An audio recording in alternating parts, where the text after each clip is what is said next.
제로 식품들 엄청 많죠. 얘는 괜찮고 얘는 안 좋고 얘는 이런 거 할 거 없이 전부 구분하실 수 있도록 만들어 보겠습니다. 아는 만큼 행동하고 행동하면 바뀝니다. 그냥 콜라를 안 먹어본 지 꽤 오래된 분들 계실 겁니다. 이제는 별의별 제로가 다 나왔는데요. 다들 제로라고 써 있는데 다 같은 제로는 아닙니다. 심지어 어떤 건 제로도 아니고요. 구분 방법은 간단합니다. 뒤에 영양 성분에 뭐가 들어갔는지를 보면 되는데 그래도 좀 복잡하죠. 잠시 후에 눈에 확 띄도록 만들어 보겠습니다. 대체당 좀 아는 분들은 스테비아, 수크랄로스, 아스파탐, 에리스리톨 이 정도 들어보셨을 겁니다. 오늘은 그것들을 포함해서 다른 대체당도 얘기할 거고요. 특히 별로인 재료나 특히 좋은 재료는 그것들이 들어간 대표 식품도 몇 가지 말씀드려 보겠습니다. 아는 만큼 행동하고 먼저 대체당 종류부터 쭉 간단하게 설명드려 볼게요. 정말 대충 느낌만 보셔도 됩니다. 수크랄로스 거의 모든 제로 음료에 쓰이는 저렴한 감미료입니다. 저렴하다고 꼭 안 좋은 건 아니고요.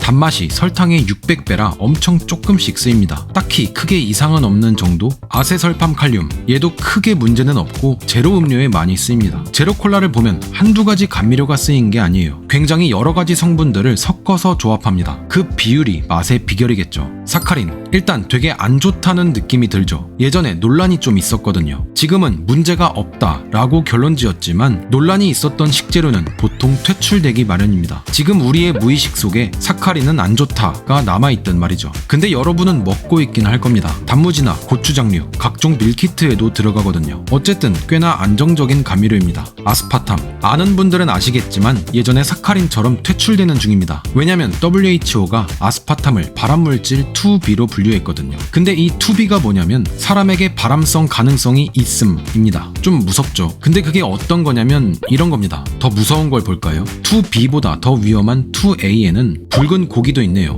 2A는 발암성 개연성이 높음이고 그것보다 더 위험한 사람에게 발암성이 확실한 1군으로는 담배, 술, 미세먼지, 가공육 등등 하나도 안 하는 사람을 찾기가 더 어렵죠. 아스파탐은 그것보다 2단계 낮은 2B입니다. 그래도 괜히 피하고 싶긴 하죠. 이따가 같이 정리해드릴게요. 스테비아, 네임드 감미료죠. 가격도 좀 비싼 편이고 천연 감미료입니다. 천연이라고 하면 되게 좋아 보이죠. 네, 좋긴 합니다. 안정적이고 연구 결과도 꽤 있고 얘는 심지어 살이 빠지는데 도움이 되기도 하는데 설탕의 400배나 달아서 어차피 쬐끔씩 씁니다. 알룰로스 얘는 가격이 비싼 고급입니다. 이런 액상 형태 드셔보신 분들 계시죠? 아시겠지만 설탕의 0.7배로 그렇게 달진 않습니다. 가장 중요한 건 0칼로리가 아닙니다. 그람당 약 0.4kcal로 일반 사람들이 신경 쓸 정도는 아니지만 간헐적 단식 하시는 분들은 신경 쓰셔야겠죠. 단점은 좀 있습니다. 많이 먹었을 때 복부팽만, 설사의 가능성도 좀 있습니다. 네오탐 얘는 단맛이 어마어마합니다. 설탕의 7000배에서 13000배 그렇게 자극적인 것에 비해 특별한 이슈는 없습니다. 통과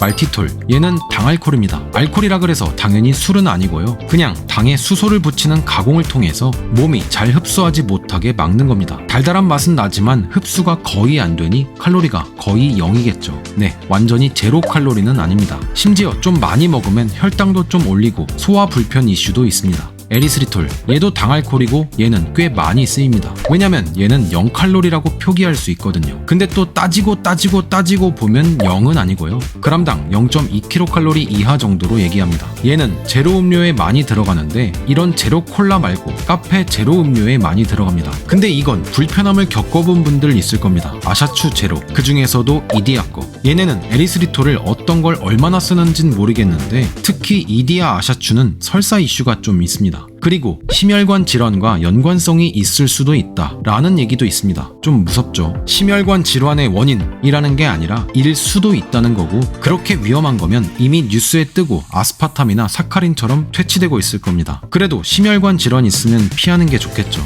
자일리톨 이건 되게 좋아 보입니다. 아마도 이 껌 휘바휘바 덕분이겠죠. 익숙하면 원래 좀 좋아 보이거든요. 근데 이슈 있습니다. 얘는 혈전, 심혈관 연관 있을 수 있다고도 하는데 당연히 위험하다고 보기는 또 애매합니다. 근데 복부팽만 이슈도 있고 얘도 당알코올로 완전 0칼로리도 아닙니다. 이미지와는 조금 다르죠. 소르비톨 얘도 설사가 꽤 흔합니다. 많이 섭취하면 배만 아픈 게 아니라 구토를 하는 경우도 있다고 합니다. 자, 그럼 이제 가장 좋아 보이는 것부터 뽑아보면 스테비아, 네오탐 정도입니다. 그리고 가장 궁금한 제일 별로인 순위를 뽑아보자면 자일리톨, 에리스리톨, 소르비톨, 말티톨, 아스파탐 이 정도입니다. 의외로 자일리톨이 제일 별로인 것 같아요. 그러면 이제 이 별로인 것 같은 게 들어간 식품들을 몇 가지 보여드리겠습니다. 생각보다 드시는 거 많죠? 근데 제가 맨 처음에 말씀드렸잖아요. 전부 구분하실 수 있게 해결해드린다고요. 방금 얘기했지만 뭐가 더 나쁘고 뭐가 괜찮은지 정확히는 기억이 안 나실 겁니다. 제가 이제 확실히 해결해드릴게요. 지금까지 말씀드린 이슈, 설사도 있고 뭐 심혈관 어쩌고 아스파탐은 뭐 발암물질 얘기도 있었죠. 그런 감미료들이 그렇게 나쁜 거냐 하면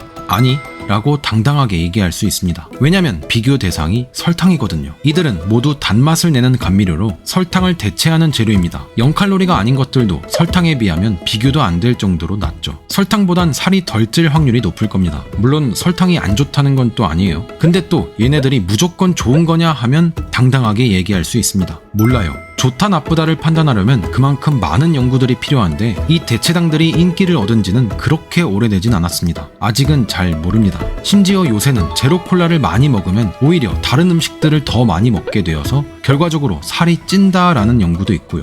결론, 역시 과하게만 먹지 말자. 꼭 피하고 싶은 분들도 계실 테니 표는 하나 만들어두겠습니다. 행동하면 바뀝니다. 그래도 한 가지는 주의하면 좋을 것 같습니다. 먹어보고 안 맞는 건 기억하기. 아스파탐 먹고 탈 나는 사람이 에리스리톨은 또 멀쩡할 수 있습니다. 우리의 몸, 그리고 우리의 대장균은 다 다르거든요. 그러니까 스테비아가 무조건 좋고 말티톨은 또 무조건 안 좋다고 보기엔 애매한 부분이 있습니다. 아, 그래도 이디야 아샤추는 피하세요. 제 눈앞에서 피해자만 2명을 봤습니다. 그럼 달달한 하루 해십시오.